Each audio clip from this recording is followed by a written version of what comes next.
Next we come to oxidation number of metal. Now here we will encounter some maths which is extremely basic, like your second and third grade of maths, basically just addition and multiplication and subtraction. So nothing algebraic, so no need to fear it. So how to calculate the oxidation number of a metal? In the steps to calculate the oxidation number of a metal, first you have to assume the oxidation number of the metal to be x. Whatever metal you need to calculate the oxidation of, you need to assume that the oxidation number of that metal is x. For example, if I have and I need to calculate the oxidation number of cobalt here, then I'll assume the oxidation number of cobalt is x. Again, just because x has come here does not mean it's going to be an extremely difficult algebraic equation. Then the second step is we have to add the oxidation number of the species with each of them multiplied by the number of times they are present in a complex in a left to right manner. So let's see what does that actually mean. So in this case, like first of all you have to assume oxidation number of the cobalt to be x. So x. Then you add the oxidation number of the other species. What are the other species? There is ammonia present and there is chlorine present, and you have to multiply them by the number of times they are present. So I have to multiply, first of all I am going to add 6 times the oxidation number of NH3, whatever the oxidation number or the charge of NH3 is, plus 3 times whatever the charge of chlorine is. So here I said 3 times because chlorine was present thrice, and I wrote 6 here because ammonia was present 6 times, and I added them in a left to right manner, that is I am going in this way. The next step and the final step is the sum of the oxidation numbers is equated to the charge on the complex. So this is the oxidation number, sum of the oxidation numbers, that is oxidation number of cobalt, which I have assumed to be x, plus 6 times the charge of NH3 or the oxidation of NH3, plus 3 times the charge of chlorine. And the entire charge on this complex, you can see it is 0. There is nowhere any charge written. So I'll equate this to 0. And from this, by solving this equation, you can find out your x. Next, we'll do some questions which are related to finding the oxidation numbers. So we need to calculate the oxidation state of the central metal atom in this complex.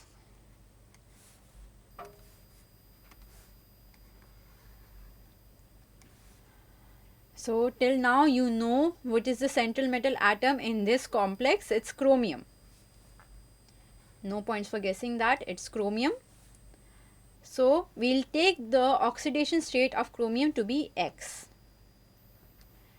Plus we'll add the others present in it in left to right manner. So plus 3 into the charge of En, and that will be equated to plus 2 because the total charge on the complex now is plus 2. Now En is ethylene diamine, and ethylene diamine we already did, it's a neutral ligand, that means it has no charge. So x plus 3 to 0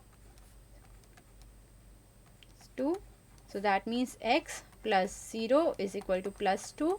That means x is equal to plus 2. So the oxidation state of chromium is equal to plus 2. So it's that easy to find out. Completely easy maths, no solving of quadratic equations or anything like that. Next we will calculate the oxidation state of the central metal atom in this complex. So this complex you have to know that what is the central metal atom or ion. So in this case again no points for guessing, it's iron. So you have to take the oxidation number of iron as X and then multiply the charges of all the other atoms present in a left to right manner. So first of all, there is potassium present and there is 4 of potassium. So 4 into potassium's charge plus iron is X plus 6 into cyanide's charge is equal to 0. Now potassium always has plus 1 charge, so it will be 4 into plus 1 plus X, and cyanide is a negative ligand and it has a minus 1 charge. So plus 6 into minus 1. So we have 4 plus X minus 6 is equal to 0. So X minus 2 is equal to 0, which gives you X is equal to plus 2. So the charge or the oxidation state on the iron is plus 2. So iron exists as Fe2 positive in this complex. Now let's go to the next question. So in the next question we have, again you have to calculate the oxidation state and of the central metal atom. So the central metal atom is cobalt. Again we will move from a left to right manner. So cobalt's oxidation state I have to take as X plus 6 times the charge of ammonia plus 3 times the charge of chlorine is equal to 0. Ammonia is a neutral ligand, so plus 6 into 0 plus 3, and chlorine is a negative ligand which has a charge of minus 1. So X minus 3 is equal to 0, so X is equal to plus 3. This means the oxidation state of cobalt is plus 3 here. That means the cobalt exists as cobalt 3 positive ion in this complex. Let's move to the next question now. In this you have to calculate the oxidation state of both the central metal atoms in this complex. Now this complex is a little complex. Okay, irony, this complex is complex. In this case both the anion as well as the cationic part are a complex.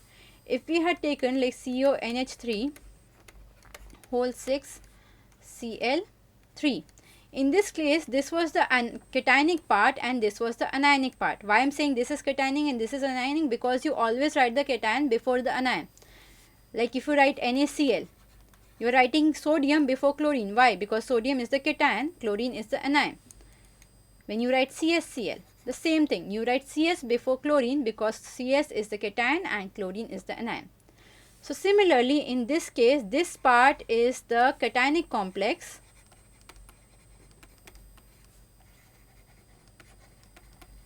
and this part is the anionic complex.